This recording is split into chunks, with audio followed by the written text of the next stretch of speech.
Recording. All right, hey everybody, welcome to the latest episode of Nephew Hours. I'm your host Migi, and joining me today is Usman. How you doing, buddy? Doing all right, man. How are you? Doing all right. To everyone out there, I hope you voted. To all our American listeners, I hope you voted. Currently, we are still waiting for a president, but in the meantime, amidst all the chaos that's happening right now, we hope that listening to this podcast can be a different vibe than what's going on in the world. We're going to talk about basketball, the greatest sport in the world. And so, let's dive right into it. The first thing we're going to talk about again is, the debate between when are we starting basketball again. And so the current situation is now apparently it's more than likely that the NBA is going to start on December 22nd with the 72 games. More details with the salary include 18% escrow for the next 2 years. So basically the NBA gets to withhold a certain amount of money from the players in their salaries. So by starting on December 22nd, we'll still have the draft on November 18th. Free agency is supposed to be 48 to 72 hours after. Training camps would start on December 1st, and we'd have 3 preseason games before that, or before the regular season, sorry. And then Keith Smith on Twitter reported that his prediction would be if they vote tonight, which, by the way, to all our listeners, we're not voting, sorry. We're recording on Thursday, November 5th at around 6 p.m. Pacific time. So, everything is still kind of fluid right now. But his prediction was that the moratorium ends on Friday, so that means the trades would probably start either Friday or Monday or sometime in between. Who knows? So that's a lot of details. The season would probably run from December to July, but yeah, there's a lot of details going down on that situation. You got any thoughts on it? Um, I personally think December 22nd is too soon, but I'm speaking as the Heat fan because they just finished the finals and it'll be a shortened off season.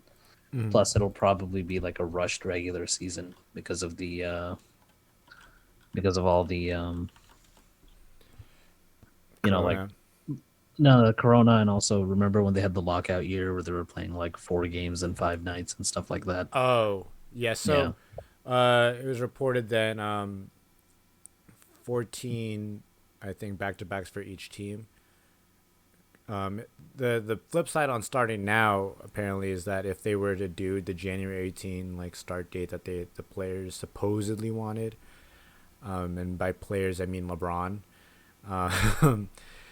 they would they would start on January 18, have 60 games, but they would have 24 total back-to-backs. So that's actually absolutely brutal for everybody, but I think it would work out. I mean, it works out now that you get 14, no matter what. I think having 14 back-to-backs, I think, is doable for a lot of players. Then, but Yeah. I think so. I mean, so and what I like too is the 18%. I think is a good middle ground because if for all our listeners, the players only wanted 15, but the NBA wanted 25. So I guess 18 is a good middle ground. Yeah, I could definitely see that. I wonder if they, I wonder what kind of. Have you heard about the John Hollinger's recommendation? No. John Hollinger is the guy that created the PER model, and he's like a former manager. Oh, it's Memphis, right? Yeah. Yeah. Okay, I didn't read what his suggestion was though. Yeah, his suggestion to the league was to reduce travel. That was the plan, right? In general. Yeah. But his recommendation for their reduced travel plan is 32 games against your division, 30 games against other members in your conference, and only 10 games against the opposite conference. I mean, that could work, I guess. I mean, yeah, I personally am a huge proponent of this plan because that would mean the Heat get to play the Hawks, Wizards, Magic, Like five uh, times now? 6 times? 8 times, eight Jeez, times each. 8? Oh my Yeah, God. because Okay. there's 5 teams in your division. You play each, Oh, or six yeah, the math teams, check. and Okay. yeah, Jesus, ew. No, like I'd be Hawks, down, Wizards, but then Magic, the Hornets, eight Atlantic, times each. the Atlantic is a brutal division. I'd Yeah, be kind of down, but I'm still kind of not. yeah. The I kind of Southeast is a cakewalk. I kind of like the idea. I also like the idea that they also had was like if you were gonna do road games, like you do like a baseball series type thing. Like if you went to California, you play all the California teams. If you played New York, then you play the Nets after, and so forth. Um, I don't. I mean, they did say they're gonna release the schedule in halves, and they also proposed like a 6 day like All Star break or something of the sort. I don't know. So I don't know if that means like the All Star game is canceled. Yeah, that's what that would mean. Is that they would have the break but not have any events. Dang. So with They the, would still name all stars, but they wouldn't like oh, that play the game. sucks. Oh. That's what it Um. is. That's what I've heard at least. I don't know. I might Yeah, I be wrong. remember reading that too, but I'm still holding out hope that they keep the All Star game because kind of need that in life. But adding on to the details again, we're throwing a bunch of details out onto you guys because again, a lot of things have been going down the past week. The play-in tournament has been actually picking up a lot of steam and actually might happen. And so, for our listeners who don't know, the play-in tournament, how it would work would be that the 7th seed would play the 8th seed, and the winner of that would, become the 7th seed, and the 9th seed and 10th seed will play each other. Whoever wins gets to play the loser of the 7 8 and see if they can make the playoffs, essentially. It's essentially the same idea of where if you win, you're in. If you lose twice, you're out. Uh, type deal. So I'm about it. I love the play-in tournament. It worked well in the bubble. I think it would work well here. Personally, I think it would give more incentive for teams to actually try. Because if you're the 6th seed and you're like, okay, well, we get to play so and so, it should be an easier matchup for us, right? You can maybe like relax a Right. little bit, but then now you have to be like, okay, well, I have to try my best and make sure we're not going to 7th and so forth. And it also gives more incentive to the teams that are outside the playoff hunt to kind of make that little push because again, the end of the season it's either you're tanking or you're kind of playing for a playoff position, right? And that's Yeah, when it's kind of the dead period of basketball. But now you kind of give more incentive to actually try, and that would be a good move by the NBA. certainly. I mean, Yeah, those kinds of tournament games, like, you know, it makes those end of games seem like they matter more. mhm. So it's good. it also provides Gets no ratings. it also provides no excuses at all for the most part, right? Yeah, yeah, definitely. Because think about it, right? Like, for example, right? Let's say you're at like a 4 seed, and then all of a sudden you lose out because let's use the Heat for example, right? Like the 4 seed, Jimmy Butler gets hurt, God forbid. You guys fall down to the 9, 10 seed. Jimmy Butler comes back. See, now you guys have the opportunity now to be like prove like, yeah, we are a playoff team. We were just injured. Vice Yeah, versa, if like, you know, um, you're you barely let's take the bubble nets for example. I love the bubble nets, but again, for example, let's say they make the 7th seed, right? yeah, They lose. They obviously got swept by the Raptors, but let's say they lose a play-in tournament, shows that hey, as fun as it was, our bubble team is not a playoff team, and it saves right. the embarrassment of being swept. Yeah, and you get a better draft pick too. You do. Right? It's like Um, it kind of maybe incentivize maybe tanking if you kind of suck. Who knows? But it still provides a competitive edge because again, like another example would be like let's say you're a 7th seed and you lose to the 8th seed, and so you have one more shot and you lose again. There, you don't have any excuses at that point because you lost twice. You can't say like, oh well, we were hurt. Like no, you lost. right. So I mean I'm excited if they actually follow through with it. 100%. I'd be kind of down with it. Yeah, I wonder if uh,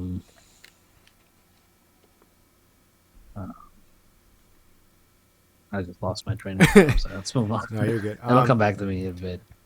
Last point. Sorry, last point. I just thought Oh of it. yeah, good, good. On the play-in term is that I think it also benefits.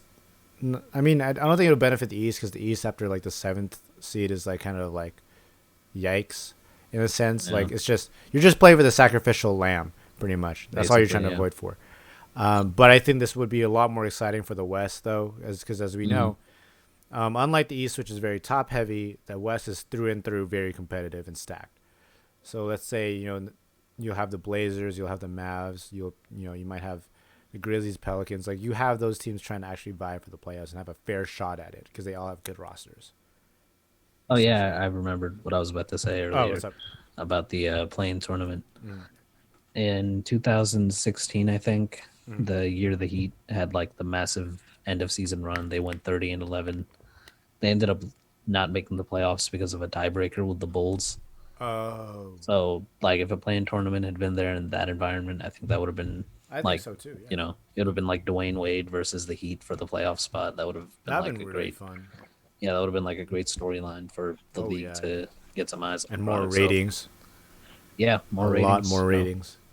gives you I some mean, more it'd be so rest good. for the playoff teams. It That'd be would have, yeah, and essentially like we need to talk about rest too. For the teams that finished 1 through 6, like you essentially get a bye week. It hmm shows that you yeah, earned you earned your break. yeah, exactly. All right. Moving along, we got a bunch of Nets news that happened this past weekend. And before I dive into this, I just wanted to tell you, I fucking told you, Usman. I told you that this was a huge possibility, and you're like, no, there's no way he's gonna get a head coaching job or he's gonna retire. I told you, and Hey, it's real. It's all I am a prophet. I know all. I called it. I don't care if Ian Begley like reported earlier, but I called it on this podcast. Shams Woj, hire me. I know all these okay, all okay, insider stuff. I hold have no on. sources, but I know If I remember correctly, you were like, "Oh, it could happen." He accepted an assistant coach role before, and I was yeah, like, "Yeah, I guess it could, it but could. the chances are low." But But you didn't say, "Oh, it's definitely gonna happen, bro." Let's no, but let's not I revise whole history here. Come on and now. also in our private conversations, I wholeheartedly believed that this was a serious possibility. You know That that. is true. That is true. That is true. That's I true. wholeheartedly believe that it was Hmm. not gonna happen, but I'll admit when I'm wrong.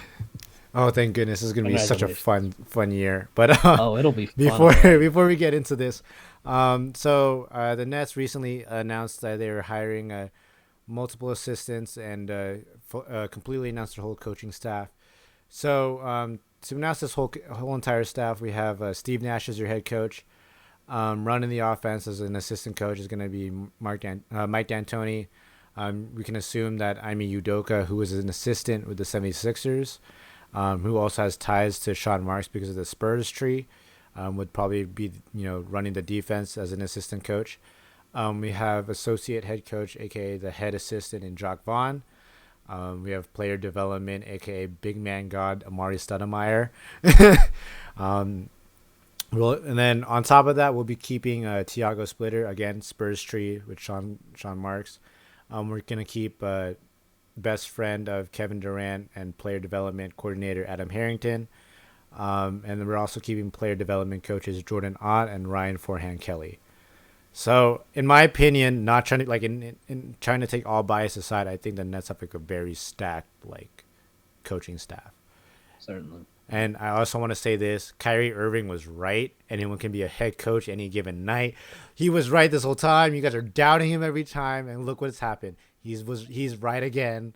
Because look at Mm-hmm. this, right? Look at this. You have Steve Nash, Mm-hmm. head coach, MDA, who's a Mm-hmm. legitimate head coach. Udoka, who's considered for head coaching positions. Jock Vaughn Mm-hmm. was a head coach and was considered again for head coach. I'm telling you, Kyrie's third There's eye one. has opened up, and he's predicting all. There's one problem with your statement here. Kyrie said he and Kevin could also be the Yeah, why not? coaches. Look, they might be thinking about future after the Nets. Who knows? Okay. There's only one guy in the league that can be the player and the coach, and he's in Los Angeles. Oh LeBron my James is the gosh. only one that can do that. I think Kevin Now, Durant can do it. Who knows? now, with that being said, I will say, just to kind of they, it's a great coaching staff, definitely. Mm, The fit is still questionable, you really? know. Yeah, I mean, you have Nash, D'Antoni, Stoudemire, 7 seconds or less, and then meanwhile on the floor you have, 20 dribbles or more, Kyrie Irving and Kevin Durant. I So, mean, all right. I I have my doubts. That's all I'm All gonna right, say. I'll defend this, right? So again, you'll have D'Antoni again. They're expecting on top of handling the offense, right? I don't know how that's going to work because with he's very heavy into analytics, but again, as we've known in the past with his 10 years with the Knicks and the Suns, that he's very flexible with the sort of personnel that he has. But on top of it, he's also supposed to help train Steve Nash. Um, Yeah. Hopefully, Kyrie and Durant buy in. I think they will. I mean, you see the star-studded coaching staff that they got. You have, and most of the times too, if you like see that the coaching records of these these coaches, right? A lot of them have good track records of having good relationships with their players, right? They're very. Steve Nash himself said when it came to Mike D'Antoni, he had like philosophies, but he made he was open to being flexible with what the players are able to do, and that's going to be the same case here, right? Like we'll have Steve Nash has said that he wants to run pace and space, do all that stuff. So it's bringing like some Warriors philosophies in. And then he also wants to have like a strong defense, and thank goodness we have Ime Udoka for that. So it's gonna be a fun little experiment, and I'm kind of excited to see how this goes, especially with the amount of talent that we now have on both the roster, which we'll dive into later, and the coaching staff. So if they're if there's a sign that the Nets are like even though they have a 2 to 3 year window, that the Nets really want to try to win right now, it's right now because again, half of the staff could be gone after this season for head coaching jobs. Mm. But again, it's just a sign that even though they say it's not a championship or bust, they really want to get that championship like right now. Definitely. But yeah, I think that's my thing on that. I'm excited to see how this goes. Yeah, it's either gonna be a team that's red hot or it's gonna be a hot mess. And either way, I'm grabbing my popcorn. I know, like as a Nets fan, like you're excited. Like, I'm excited to see how this goes, but at the same time, and I always want to wish the best because I think having Right. this coaching staff, I think we could maximize like the talent that we have, and from again, they're all very flexible. It's just a matter. It's just a matter of how we construct it, and then again, we'll talk about that later. Yeah.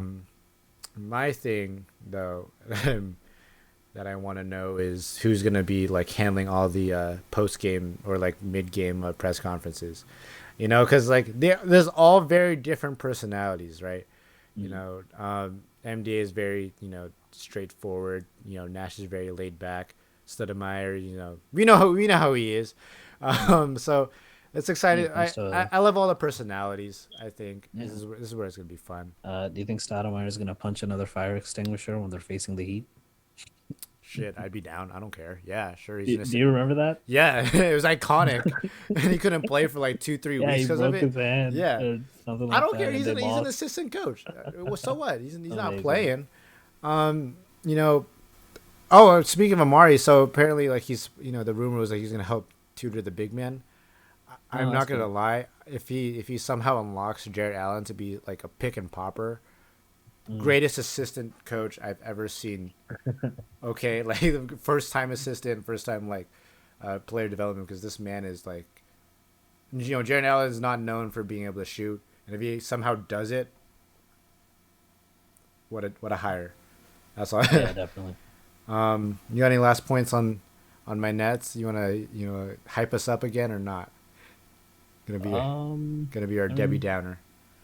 it should be interesting, regardless. All right. I'll definitely, they're definitely going to be watched, Oh yeah, definitely. Again, Facts. hopefully, I hope it works out well, because Mhm. even we meme here, but I always hope for the best for the teams because that's better for the league. I agree with it. That's So, true. you know, Um, hopefully it'll work. I do hope so. Those guys haven't played in a long time. 72 and 0. They should be. We're- They should. No. They'll lose a few games because All right, fine. Kyrie will 71 and randomly- 1. Kyrie will randomly take a night off for Okay, some fine. reason. 70 and 2. Okay, there we go. There we That's go. more like it. That's more- um, moving along because we have a lot of things to talk about. Um, as per usual in the off season, we have a lot of trade rumors to talk about. One thing I kind of want to get out of the way, but we won't really have to dive into it because I don't think it's ever going to happen. Apparently, the Mavs want to get Bradley Beal. I think it would be a great trade, but again, as we've been told many, many times, the Wizards aren't trading Bradley Beal, yet. So, and Bradley Beal himself said he doesn't want, he wants to see what the Wizards do before, asking out. So, we're gonna put a rest on that. The spicy thing that's actually been gaining traction and has been, very out there now is uh, the Pelicans have been openly shopping Jrue Holiday for trades, according to Shams Charania. Let's dive into that one because there's a lot of good teams that would want Jrue Holiday because with Jrue Holiday, you have a great defender who can probably guard anybody, especially like the other team's opposing best guard, right? If Yeah.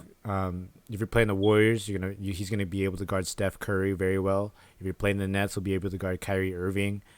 He's that good, and he's also very good off ball. He can shoot the three.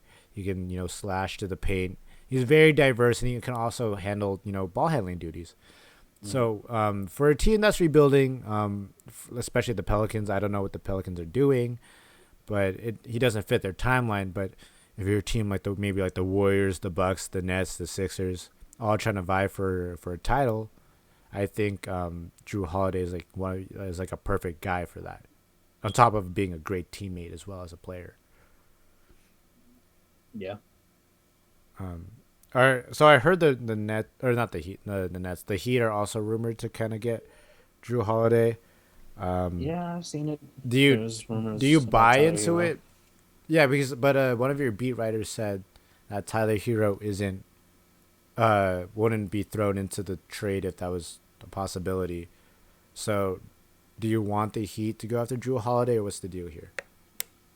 I would definitely want them to do it, and I'm sure they're definitely going to be like making phone calls and trying. But Yeah. I don't know if they have the assets to make it happen. But I Okay. think the Pelicans would want draft capital, and Okay. even though Pat Riley said he said that we have 6 picks in the next 8 years. That's a lot. That's a lot for him. That's not a lot for other teams. Okay. So let's Um, say you don't trade as much draft capital as you would think, right? As okay. the Pelicans would want. You have young players in Duncan Robinson, Tyler Hero, but again, Tyler Hero apparently is untouchable, or not open to it. Neither I, is I Bam, I and then think Kendrick Tyler Nunn. Hero is a little bit less untouchable than Bam is. Okay. Like I think Bam is like even if they someone called up and offered if the Lakers for some reason called up and offered LeBron Hmm. that's what the reports are about Bam Yeah. is that he's fully untouchable. Tyler maybe. Okay. So, but you have young players like Kendrick Nunn Yeah. and Duncan Robinson. Would you be willing to give up one or two of the three to get Drew Holiday on top of like a pick or two? Um let me check Jrue Holiday's contract real It's quick. 25.3 million. Is that expiring? Player option after this season, so you can opt out and be a free agent next off season. Hmm. However, he is Mm, still 30, and you could still probably have one big time, like Yeah, one max contract out of him. yeah, he'll have another good Yeah. season. Yeah. So you're trading essentially if you are a contending team, you could essentially trade for Drew Holiday for another 5 years. Yeah, definitely. No, I don't think I would do it just No. because of the cap implications for next season. Hmm. If he was expiring, I'd be like, yeah, sure. I mean, he is technically Go for it. expiring. It's just he has the player option. I don't think he would. In the way the cap and everything is shaping up right He now, I might don't just think buy he's in. going to. I don't think he would. With the salary escrow situation and all that, Hmm. and the fact that the cap is like, I mean, they're already going to be missing 40% of their revenue next year with no fans. Oh, sorry, I totally forgot to mention this. Yeah, During the 2021. So apparently, Shams reported today that the NBA is considering having fans in the arena as in soon December. as tip off. Yeah. Wow. So what he said was, the NBA aims to have arena suites open to fans at 25 to 50% capacity for 2020 to 2021 season tip off based on local regulations. So the amount of fans under protocols such as masks, social distancing, and coronavirus testing is a goal to start the season. He later replied with, "The coronavirus pandemic has made life fluid, and a clinical vaccine will play a role in this too. The NBA's goal is some amount of fans to start the season, depending on each market's restrictions. Courtside fans, for instance, would be about 10 to 12 feet away." So the way it sounds like is like you'll have the suites, right? And then you'll have courtside, and then maybe you spread out the rest of the arena. Kind of like how the NFL is doing it, but a lot better and a lot more stricter, essentially. Well, yeah, the But arenas aren't as big, so it's yeah, easier to yeah. enforce. Sorry, got off topic, but back to your point on the Heat and the salary. Yeah, I don't think I would do that. Mm-hmm. I'll be honest. I mean, I don't know if Jrue Holiday is enough to put this team over. You know, I mean, I think he could be like, think about it. You all defense teams, and then Jrue Holiday can create his own shot. Like that's the thing, right? that is true. That is true. You know, Yeah, I guess so if you can, he'd work. maybe. Mm. I think Pat Riley would go for it if they were willing to take that, but I'm not sure if I would. Mm-hmm. I think I would have a future outlook a Okay. little bit. Before I dive into two teams that I think would ideally benefit the most from a Jrue Holiday trade, I want to go into my homer pick. Obviously the Nets. Again, I'm just saying this because again we've been rumored all the time to be tied to Jrue Holiday. Yeah. And Zach Lowe reported that he thinks like a good enough trade deal for Jrue Holiday for the Nets would be obviously Karis LeVert, plus cap filler plus a first round pick, which I'm very willing to do no matter what. Yeah. That's a good trade. Don't get me wrong, I love Karis LeVert. You know what he did in the bubble is amazing. I love the homegrown story. However, again, it's always been a question of fit. He's only good when he's ball dominant, right? And you have Kyrie and KD, not gonna happen, right? So if you're taking 22 shots a game, Karis, you're gonna probably take 11. Who knows, right? So, you take Jrue Holiday, right? My offer would probably be if you go off Zach Lowe, Karis LeVert, probably Torian Prince to make them. It'd be like the easiest way to match the salary. That's salary filler, and then first round pick of this year, maybe next year if you want to, or another draft pick if you want to sweeten it, right? So, for me, I think the Nets should absolutely go after Jrue Holiday because again, Jrue Holiday can play off ball. If Kyrie doesn't want to handle the ball or, is defended well or Spencer Dinwiddie is also defended well, you have another ball handler, shot creator. And then again, he plays off ball, shoots the three, cuts the basket, very high basketball IQ, great teammate, and most importantly, plays defense. Sure, you can say his defense is weird, worn off a little bit, but he's still an all, defensive player. And he's also gotten a lot of love from Kyrie and KD as well. So that's obviously a good sign to see. So I think the Pelicans would do it. I think so because Karis LeVert and I think Torian Prince and another pick. If you want to throw another young player on top of that with a first round pick, sure. I think that it fits the Pelicans timeline. And it gives plus with the Pelicans it gives giving Karis LeVert is another shot creator alongside Brandon Ingram, kind of space the floor a little bit, right? Yeah, definitely. Although Lonzo Ball ain't creating his own shot, that he can't do anything on offense but pass to Zion. That's it, right? Yeah. No, I think that's definitely a good trade for the Nets. Mm-hmm. I'm not sure if that's a good trade for the Pelicans. Not entirely. I think it. I haven't watched. I'll admit I haven't watched a lot of I think it will work for Karis LeVert, mainly because of Karis LeVert. I think it works great for the Pelicans because of Karis LeVert. That's my main. That's the main reasoning that the Pelicans would do is because of Karis LeVert. The upside is there. The only issue is that I'm sure he's a project defensively, and he needs to shoot better threes. He's also very injury prone. That's the only downside of that.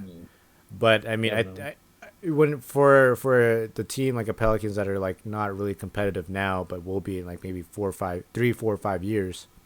Yeah, Karis LeVert fits that timeline. Yeah, that would be. Yeah, if that's the best offer they get. It probably will be, and I'll dive again to the other two teams I think would would benefit the most from a Jrue trade. But to cap off the Nets, though, like think about it. If you get Jrue Holiday, you run a lineup of Kyrie Irving, Jrue Holiday, Joe Harris, Kevin Durant, and then probably DeAndre Jordan or Jarrett Allen, whoever decides to start. Right.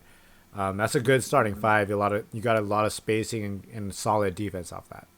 Right. Yeah, so definitely. I think that's a championship starting five. Definitely, 100%. So that's my thing. I hope the Nets get Jrue Holiday. If they don't, I'm okay with it too. I'm cool with whatever they do. But Yeah. continue on. Like the two other teams though, I mentioned was, I think the Denver Nuggets and the Milwaukee Bucks, I think would be the two teams that would, if not the Nets, would benefit the most from Jrue Holiday. I think for the Nuggets, you trade Gary Harris. I don't know who else you can trade. I'm not really Yeah. too deep into their roster, but you trade Gary Harris for sure, and maybe like another pick or another young player, and you get Jrue Holiday. I think it works well, because again, Jamal Murray isn't a great defender, right? But you plug Jrue Holiday next to him, bam, there you go. You have now three offensive creators in Jokic, Murray, Jrue Holiday. Mhm. Who do you defend at that point? Because they all can play Right. ISO and do well. So I think, is it enough to put them above maybe the Warriors or the Lakers or the Clippers? Maybe. It definitely moves the needle, but I don't know if it puts them in the championship like conversation yet. But I think they would benefit immensely from having Jrue Holiday on it. Yeah, that's personally of the ones that you've said so far. That's the one I would want to see the most. I just think it Really. would be fun. Like I think it would just be a fun product. Do you think they? Well, So do you think they'd have a legitimate shot at the one seed, or do you think they're still stuck at the two seed? Is their maximum?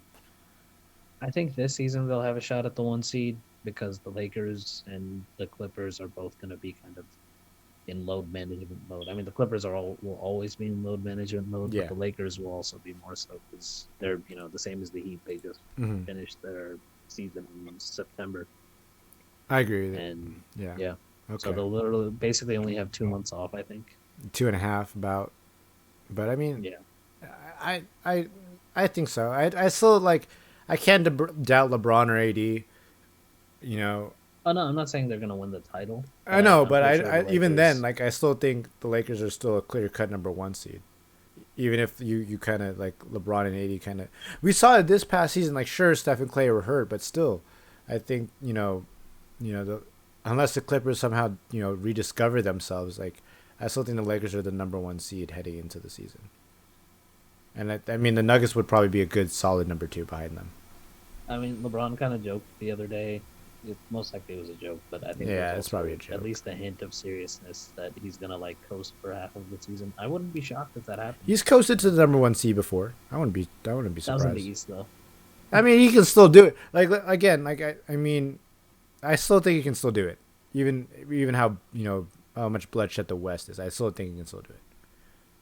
I would give the Nuggets a shot, just from the load management perspective. Again, Mm. also if you don't have like fans, if there's not as many fans, and maybe there's not like that home court advantage, Mm. then there's no point. Like, there's no point in going for the number one seed aside from like some slight matchup advantages, which again in the West don't really matter Hmm. because the teams you're going to face are going to be quality teams through and through. I agree. So another team I wanted to mention was the Milwaukee Bucks, because again, this only ties in because of Giannis, and it's that you know it was clear cut that they need better shot creators and better guards outside of like George Hill and Eric Bledsoe. I mean, if you were to get Jrue Holiday, it would also have to mean getting rid of Eric Bledsoe if you're the Bucks, right? So you probably have George Hill running the point, maybe have Jrue Holiday as the two, Chris Middleton, Giannis, and I guess Brook Lopez. So again, statistically they were the best defense in the league, right? And you add Jrue Holiday to that, who's also a better offensive player than Eric Bledsoe. I think you have a legitimate shot as as the Bucks to kind of keep the number one seed and maybe not get upset in the second round again. It would also have to require maybe giving up Dante DiVincenzo, though, to get Jrue. Unless the Pelicans were enamored by someone else other than DiVincenzo, who's I think their only young guy that actually provided a lot of good, solid minutes for the Bucks last season. Yeah. But I mean, I don't know. Like of all the teams, I think that we've talked about. I don't know if you have any thoughts about the Bucks. But yeah, the Bucks are definitely interesting, and they're gonna I think the Pelicans would get the most draft capital from the Bucks. Really? Do they have a ton? I think they still have all their first round picks. They traded their second round picks for a bunch of guys. But they still have their first rounders? Yeah, and they're going to be desperate. Like they're going to be full on desperation mode. Whether it's that's fair because again, it's Giannis. Whether it's Chris Paul or Jrue or whoever. And we don't even know if Giannis is going to commit because there's all these reports out there from random people that somehow get famous off of it. I don't know. I saw that one. There's one report by some woman I'd never heard of. Yeah, I don't know who she was, but then someone said it was fake, and then someone else said like, oh, he's planning to stay in Milwaukee. I don't know anymore. Like, it's it's peak off season when you have random people like, drop tweets saying, guy? oh my gosh, like RDA ambition or whatever. Yeah, RDA. Like, yeah, that guy. Or like Air Abraham or whatever. Like that. It's peak off season. For all me and you can probably just be like, sources tell us at Nephew Hours that so and so demands a trade, and then all of a sudden we get famous off of it, right? Oh yeah, the source is the voice in my head. I know, right? Like sources 2K. But but I don't know. Like if I'm the Bucks though, like ideally I'd actually would rather go for Chris Paul first if I'm the Bucks, because if you trade for Jrue Holiday, right? It's help out Giannis because he can't do this by himself. You're stuck with George Hill as a point guard, right? Yeah. But let's say you get Chris Paul. Now you have CP3. I don't know your shooting guard would be Chris Middleton, Giannis, Brook Lopez. That's not. Yeah. No, maybe Wesley Matthews if they keep him. It's solid because Chris Paul, he gives them everything they lack, basically. I agree, but I think if for the Bucks, if they fail to get Chris Paul, I think you go after Jrue Holiday. Yeah, he's probably the next. I mean, is there anybody else that's better? I don't think there is. No, for Jrue Holiday or CP3. No. Like, I mean, for like, are there any other good point guards on the trade market? No, I'm not no. Sure I mean, maybe people have been saying like, oh, Spencer Dinwiddie from the Nets, but I mean, like, I don't know. Yeah, that's but like two different tiers. It's two different tiers. Like you have elite starting point guards, and then you have solid starting point guards, which I think that's Spencer Dinwiddie for sure. I mean, unless he breaks out and because he's a great player. If he breaks out, then he might. He should. Yeah. Looks Who knows? He might be out of the 70s. I know. I love his. I mean, to be fair though, like he could be part of the Nets trade for Jrue Holiday. Who knows, right? Yeah. But I'd rather just do Karis LeVert for Jrue Holiday. Save better fit, better whatever. But before we move on from Jrue Holiday talk, I kind of wanted to rank like the most likely.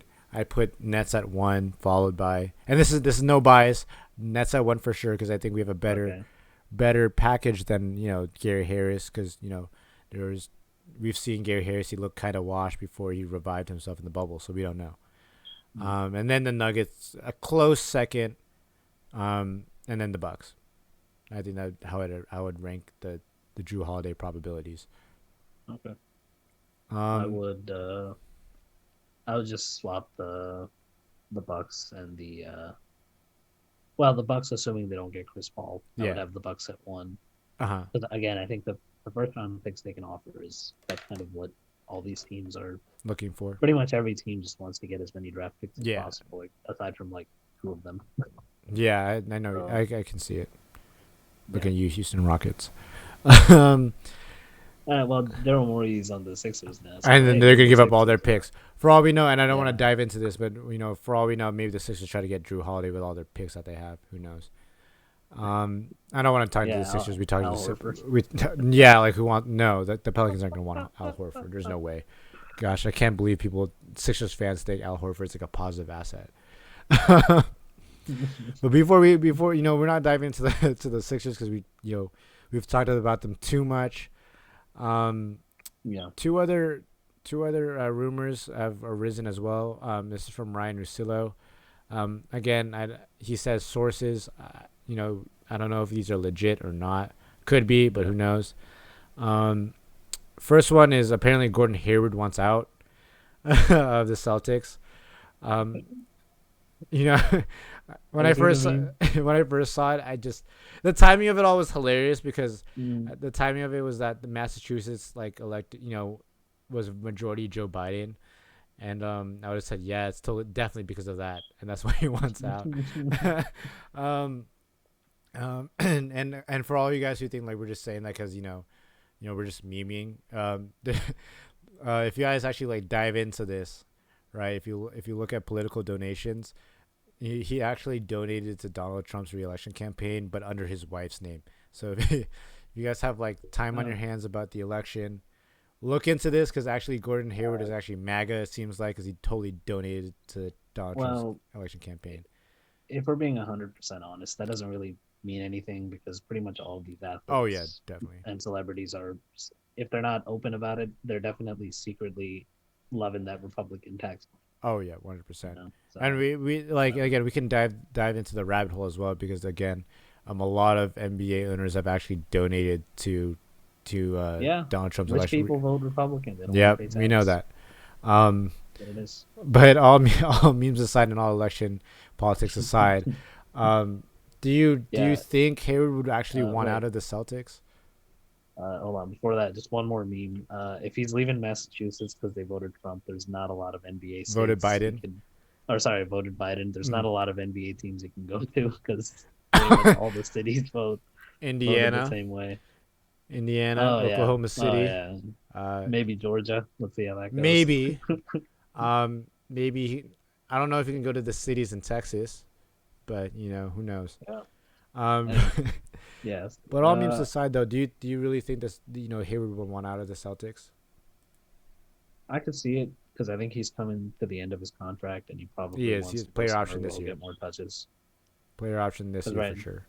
yeah, because right now he's like what the third option? Maybe I think he might be the fourth option on the Celtics offense. Hmm. Maybe Um, even the fifth. I don't know if Marcus Smart gets the ball a lot on no, offense, but I think how it goes is Tatum, Brown, Kemba. Sorry, totally forgot to say Kemba yeah, Walker's on the team. Maybe Kemba second and Brown is third. I think that's They're interchangeable, but at least this those are your past top season. three Yeah, options. So you yeah, I mean, Marcus Smart probably gets more because he gets more catch and shoot opportunities, while Hayward's more ISO, I guess per se. yeah. I mean, he can catch and shoot, but I just think because of the rise of Jason Tatum and Jaylen Brown, it kind of put Hayward on the I know. sidewalk. Yeah. Plus he broke his foot in half. Yeah, that dives into that too. We only got That's what prime it is. Gordon Hayward on the Celtics for 2 minutes, Yep. and then it all went to hell. Really rough. But with that though, I think things would have been a lot different if Jason Tatum and Jaylen Brown didn't emerge as they did, Yeah. because this So was I could see him wanting out. yeah. If he does want out, right? Where do you? I think for me personally, I think he would definitely go back home to Indiana. Al Horford reunion to the Celtics. I mean, No, oftentimes bad hell contracts are no, created for bad contracts. hell no. Like in all God, I'm telling you, I am not like if you're a team, a competitive team that wants Al Horford, I don't know what this. I don't know what you're thinking. If the Nets somehow do it, I don't know what to do anymore with my life. But for me though, and before we go back to Gordon Hayward talk, look, if you want Al Horford, I'm going to assume that you're a dog shit team, or you're trying to rebuild, right? I'm looking at the Kings, okay?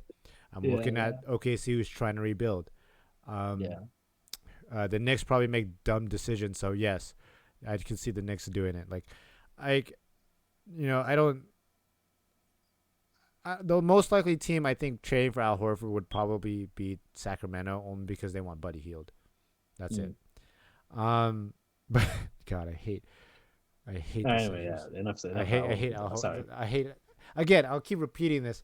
Like, and we talk about this a lot, like when we plan episodes. But we don't understand how Al Horford is seen as a positive asset. Well, apparently, I promised myself we wouldn't talk Sixers, but here we are talking Sixers. well, the last point I'll say about this is I was listening to another podcast. I forget which one. It was another NBA podcast where Mm. the host said that according to GMs around the league, they think that Al Horford is better than the player he was last season, and that it I was mean, it makes like a sense. fit issue with him and Embiid. So Well, it makes maybe sense. you know, But even then, and this is my last point, yeah, um, is that he's old and he's slow. That's yeah, literally it. Like, he obviously wasn't the same yeah. player, sure, because of fit, but at the same time, like, he legit regressed because he's old and slow. That's why he's called Al Slowford. So Horford. that's all I have to say about it. But back to Yeah, Gordon no, Hayward. it's good. Back to Gordon Hayward though. I think Indiana, I think, is perfect for Gordon Hayward. Mhm. One, he's going back home. Two, no pressure in Indiana at all. Indiana, like, literally for Indiana, is they're happy enough to make the playoffs. That's it, right? And Yeah, so, they don't tank. yeah, that's it. They always make the playoffs. First round sacrifices. There you go.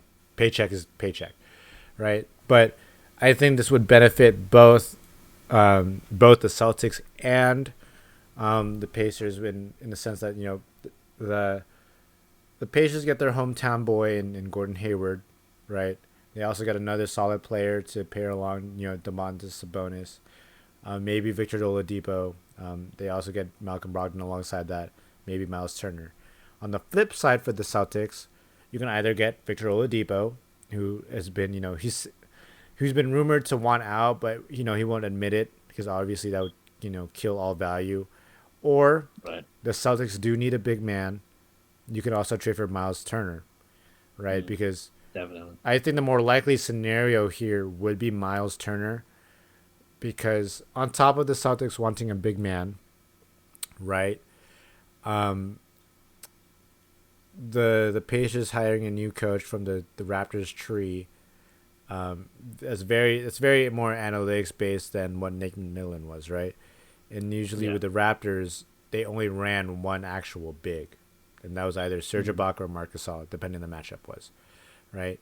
So if you were to apply those same principles to the Pacers, that only leaves room for either Miles Turner or Domantas Sabonis, right? And neither one of them is gonna want to come off the bench, right?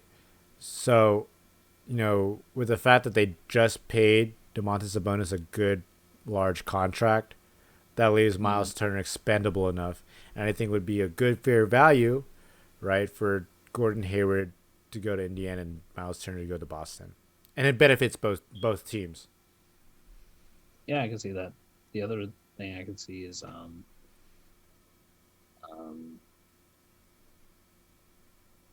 if they do go for the Oladipo route, he's Mm, expiring.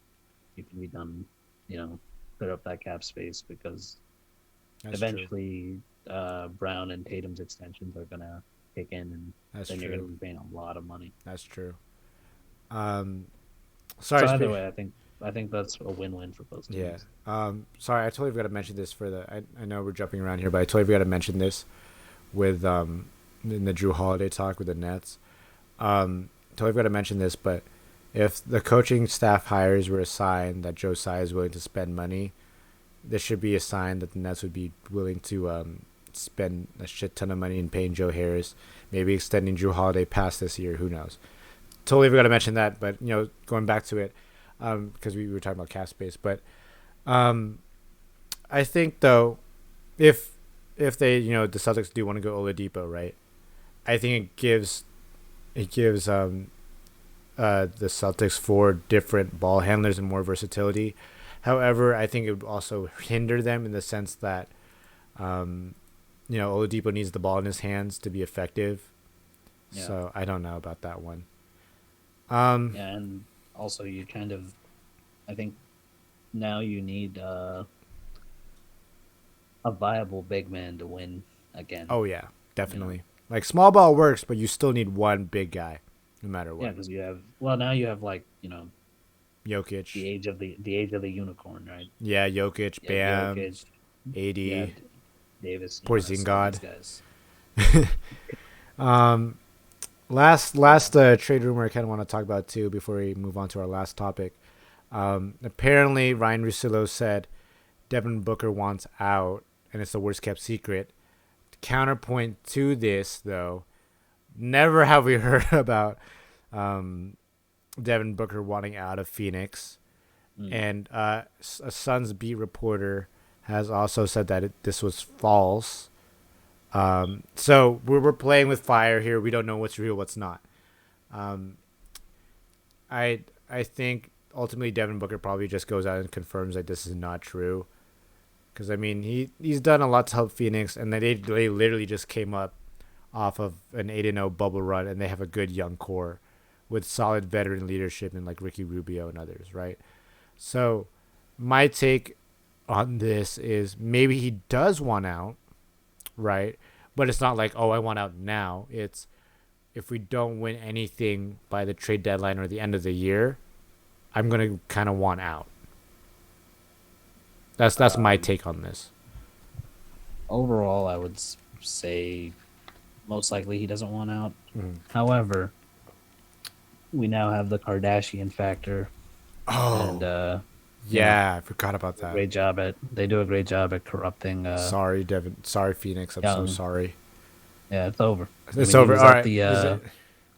yeah, I don't know if like Oh, the I saw that. listeners or you saw it. I Yeah, saw but that the Kardashian private island yeah, bullshit, I surprised my closest family and friends and with a vacation to a and then private Devin island, Booker's in and the background. he's just in the So, all right, if we're going to factor the Kardashian curse here, this means the Phoenix Suns will be nowhere close to a playoff contending spot. So, Phoenix, I'm so sorry. Devin Booker's going to want out. And Well, see, actually, to continue the memes, did you see DeAndre Ayton's new tattoo? yes, it was disgusting. What the like? Yeah, It said domination, but I was like, dude, come on. And the Asian's like his last name, so it's mhm, mhm. dominating. But dude, that was Yeah. of So all the possible fonts you could have done. Really? right, so now basically what we got is we got the Kardashian curse versus like a guy that sold his It, soul to like the this Illuminati or he whatever. sold his soul to You Satan. That's know? what it looks like. Yeah, like he sold his soul for success. What? So what's stronger, selling your soul to the devil, or the Look, Kardashian curse? I The fun success Kardashian curse. will Kardashian curse. Stronger, no matter what. No matter what. the I relative amount of sun have you success will seen tell what it us. has done to James Harden, to Tristan Thompson, to Blake Griffin, to every single person who's dated a Reggie Bush tore his freaking ACL after that. Okay, man. Ray J Yeah, is a Even Chris Kaman. yeah. Chris K. What happened to him? Ray J is irrelevant now. Look what it's done. Okay, like look, no, sorry Phoenix, but he's out. And let's play. Let's play. Gosh, that tattoo's so ugly. Like of all the fonts, really, I would have been okay with Comic Sans. It's a meme, but I've been okay. I would have been okay with it. Now you just look like you sold your soul to the devil. How do you explain that to your parents that you sold your soul to the devil? Um, but let's talk about like let's say that this hypothetical is true that he does actually want out. For all the memes and all the hype out there, please, for the love of God, get Devin Booker to be with his best friends in Minnesota with D'Angelo Russell and Karl Anthony Towns. I don't care if they score 150 points but give up 500. Okay, I don't care if they average scoring 125 points a game but they give up 170. It's still gonna be fun, entertaining games. They're gonna win 25 games. Who cares, right? Uh, See, I agree with you, but again, I have to bring up the Kardashian curse. Like, you think Kendall's gonna approve of having to travel to Minnesota? I don't So think so. what? She can. So You know, what? She can expand her Pepsi brand or whatever. That Pepsi commercial that she did all those years ago. Gosh, like, everything's been shit since then, hasn't yeah, I know. See, she it? can be like, "Oh my gosh, they're still protesting over here. Let me do a Pepsi commercial," you know. So, like, let's be real here. Let Will she care if she's earning hella money and Devin Booker's earning hella money? No, that's all that matters, right? But basketball wise, think about it. You get the best friends together: Devin Booker, D'Angelo Russell, Karl Anthony Towns. Let's have some fun with it. No defense. All salary taxes or all our luxury taxes. Let's have some fun with it. The Timberwolves keep saying they want to win now. Well, this is your win now opportunity with those three. Will you actually do it? No. They won't make it past the first round because of their defense. But it'd be fun to see I, them compete to the 7th or 8th seed and then get swept. yeah, actually, the Spurs, they have DeMar. That could be someone they trade for, Oh come on. you know. Oh Hey, come on. look, there's people out there that would take an expiring DeMar DeRozan. Like, Yeah, I that's not the worst thing in the guess. world. I guess. But if The Bucks. if I Sorry to put this on you. This was not on the our Bucks docket. really. Yeah, because you'll get DeMar for cheaper, and Oh, he'll oh, give you Demar. I thought like you were talking about like Devin Booker. I was like, Jesus Christ, the Bucks. What do no, they no, have no, to no, give? no, no, no. I was talking about DeMar. Oh yeah, I mean Demar could probably go. I mean, it's rumored, and I think that he's like an option 3 for the Bucks.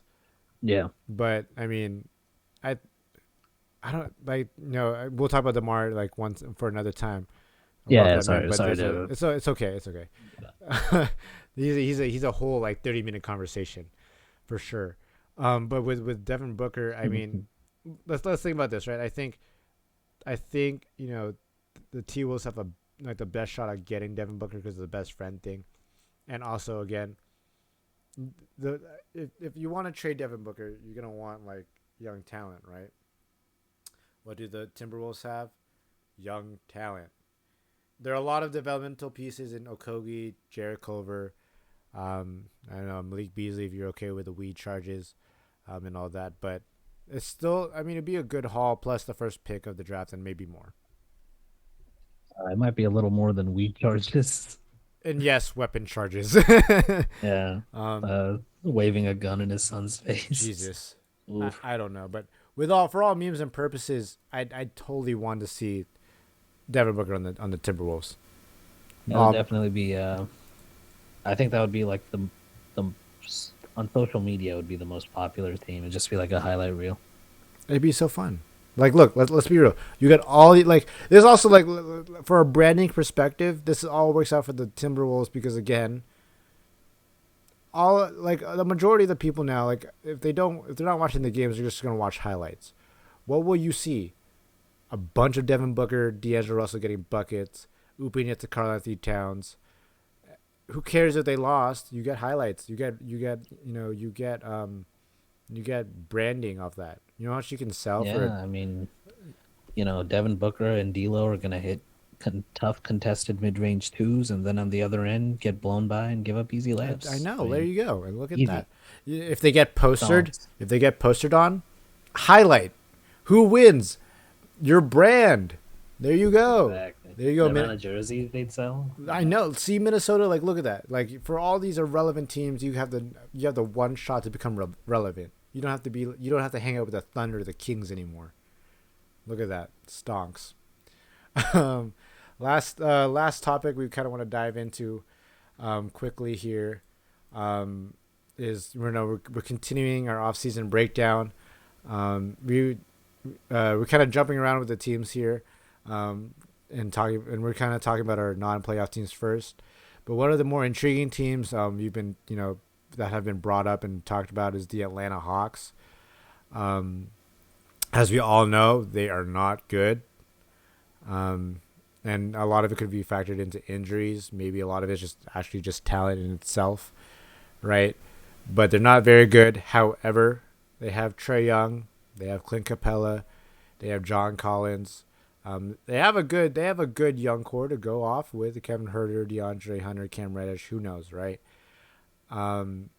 They also have the 6th pick in the draft. right? And so, with that, you can have a young core, especially, as mentioned before, you can have Twin Towers and Capella and John Collins. Capella is a good rim protector, a good, rim runner. We saw that in Houston. John Collins can do pretty much anything except for defend. So that's something to, look at. And then you have Trae Young, who's a literal all-star and is literally one of the best like offensive players in the league. Cannot defend. Um, I want to also kind of touch upon like there's a rumor that they would be willing to trade the number 6 pick and maybe some other assets for the star to maybe help with a playoff push. And this is where your DeMar DeRozan talk comes in, because I think this would be ideal for DeMar DeRozan to come into the Hawks. Why? Sure, like let's be real here. Unless the Hawks sign people, in free agency, which I mean, they won't have enough cap space after they trade for DeMar DeRozan, right? But let's be real here. They're not a good defending team, right? So how about we just ditch all the defense, go all into the offense. You get a secondary ball handler and shot creator in DeMar DeRozan, right? So trot it out. Let's do a Trae Young, DeMar DeRozan, John Collins, Clint Capella offense. All offense, no defense. I think it'd be a good enough push to the 8th seed. I am not even like joking you right now. Yeah, I mean, to be honest, they could probably challenge for the 8th seed just off of player development alone, Mm-hmm. because they have all these young pieces. Mm-hmm. With that being said, I'm not entirely sure what kind of positional need they have. It's I I don't think they're based on need. I mean, if there's a need, it's probably like defensive wings, right? And this is like the perfect draft for that.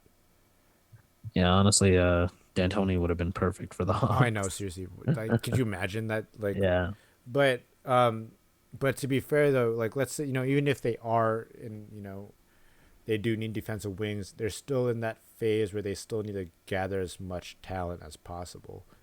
I don't think yeah, definitely. I don't think they're in a position to really compete for the playoffs. But again, it's a weak East. They can obviously compete for the 8th seed. I just think because again, like if you look at the East, 1 through 7, it's gonna be some sort of order of the Nets, Sixers, Raptors, Bucks, Celtics, Miami Heat, Indiana Pacers. Who am I missing? Oh no, that's 7. That's 7. So AC's up for grabs. If you want to count John Wall is really coming back. You have a duo in John Wall and Bradley Beal that should be enough to get you the 8th seed.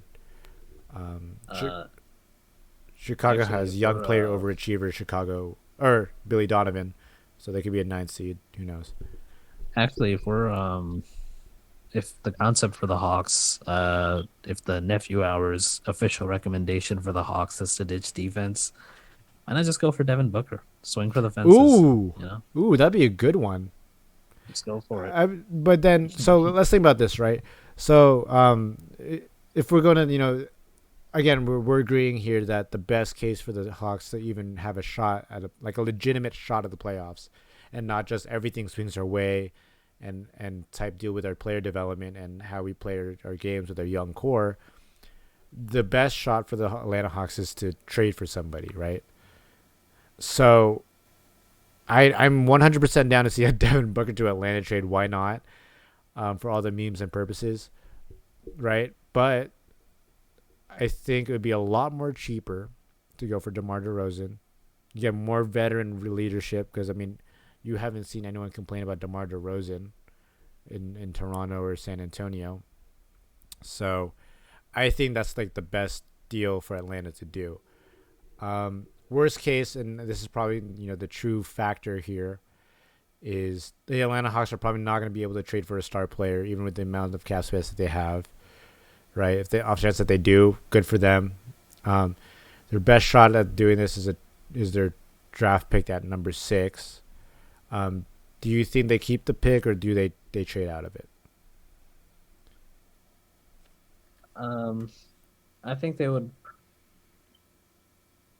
actually. Now that I think about it, this might have been something to bring up at the top of the show, but Oh, I think with the uncertainty with the cap and everything, mm, it would probably be better to just stick with what you have and and draft. just yeah. And Mm. honestly, that I feel bad because I'm kind of invalidating all the stuff we've talked about. Oh I my think a lot of I gosh. think a lot of people, a lot of teams are just gonna, aside from the ones that are like in legitimate, oh, we just need one more piece to win now. Mm. I think most of them will just be like, okay, let's just ride the storm Mm. until everything gets a sense of normalcy. I feel it. So I think if the Hawks, if they want to, if they do commit to the whole, we'll keep our young core, we'll develop from there. I think ideally what they can do is trade down for number 6, because apparently a lot of teams want to trade up for some reason. Maybe it's for James Wiseman, who knows. But one team that's been rumored to want to trade all of their first round picks is the Boston Celtics, who have 3. If I'm the Hawks and they come knocking on my door with 3 first round picks, sure, it's not a good star laden draft, but this is a very depth oriented draft, and they can get good young role players right off the bat in those 3 picks. Maybe use those picks to trade for maybe a star player. Now you have more ammunition. So I think if the Hawks want to be legit, maybe trade down, get more assets. If not, if they want to keep 6 and I would pick a defensive wing and like maybe a Coro or maybe uh, Devin Vassell. If they want another ball handler, Tyrese Halliburton. We'll dive deeper into that in a future episode.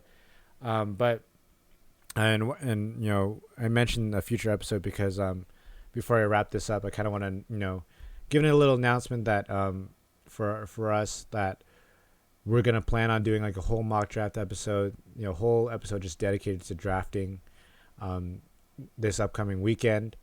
So that's going to be something to look forward to. And another announcement is for the draft, which is about in 2 weeks now. We are also planning to do like a whole live stream where we all watch the drafts together, and then you'll have Nephew Hours, breakdowns and analytics of it all because we're better than ESPN. We'll keep priding ourselves on that, even though we have a much smaller base than ESPN does. But who knows?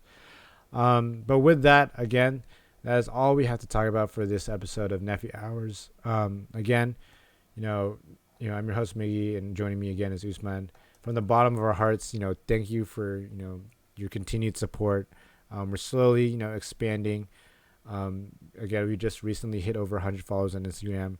We're at 40 followers on Twitch. So about 10 more followers away, we can hit, affiliate and start, kind of generating revenue off that. And for me and Usman, for sure, we never foresaw this to ever be a possibility of maybe earning money on the side because of this podcast. So again, continue promoting this amongst your friends and really helping us, build our brand because it means a lot to us to get all the support. Also subscribe to our YouTube channel. Like and subscribe because again, all this helps us a lot. We just launched it, so all your support has been very, very great. And so, Most appreciated. with that, have a good night, everybody. Stay safe. Maybe by the time we record our mock draft episode this weekend, we have a new president. Who knows what happens? But with all that, stay safe. Enjoy basketball, and that's about it. Thanks, everybody. All right. I forgot I'm recording this on OBS. Stop.